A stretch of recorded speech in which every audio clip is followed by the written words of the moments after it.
Salut, ici il pleut tout le temps et j'ai donc eu l'idée de tester le coffre arrière, le frunk et les portes sous la pluie.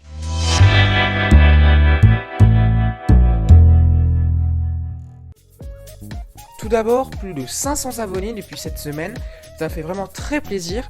J'aurais voulu vous faire une vidéo un peu plus joyeuse pour vous remercier, mais ici il pleut vraiment souvent, alors merci beaucoup et bonne vidéo. La pluie que vous voyez là est celle que l'on a souvent ici. Je sais que pour certaines régions, on pourrait considérer ça comme de la petite pluie, mais ici, c'est vraiment ce qu'on a le plus souvent. Tout d'abord, on va ouvrir le coffre arrière. L'eau s'écoule le long du toit vitré mais ne parvient pas jusqu'à l'intérieur du coffre car elle est retenue par un petit joint en caoutchouc percé qui va la rediriger vers une sorte de gouttière qui contourne le coffre. La raison pour laquelle les versions 2019 de la Tesla Model 3 avaient un gros problème d'infiltration d'eau était due à cette absence de ce joint percé, et l'eau du toit arrivait donc vite et passait au-dessus du plus gros joint pour finir sa course dans le coffre lui-même. Si on regarde sur le côté, on voit que le coffre protège tout de même assez bien de la pluie qui tombe directement dessus.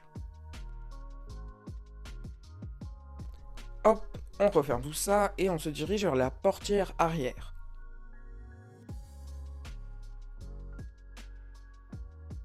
On l'ouvre et au bout de quelques secondes, toujours aucune goutte d'eau.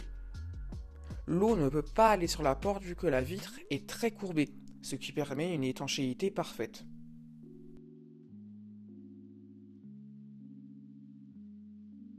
On va ouvrir la porte avant passager et non la porte conducteur vu que je l'ai ouverte tout à l'heure et qu'elle est déjà pleine d'eau. On l'ouvre et il ne faut attendre que quelques secondes pour qu'une multitude de gouttes se posent sur toute la porte. Pourquoi les portes arrière empêchent mieux l'eau d'entrer ? Eh bien simplement car les portes avant sont beaucoup moins courbées et laissent de ce fait mieux passer l'eau.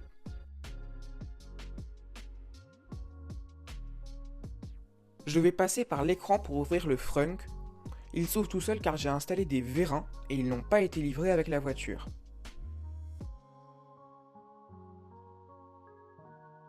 L'eau rentre abondamment dans le frunk quand il est ouvert. L'eau se pose partout à l'avant du compartiment, la partie arrière est légèrement mieux protégée. Voilà pour cette vidéo, j'espère qu'elle vous aura plu. Si c'est le cas, lâchez un petit pouce bleu, laissez un commentaire et surtout abonnez-vous et activez la petite cloche pour ne manquer aucune de nos prochaines vidéos. Et à bientôt sur Tesla Eveline.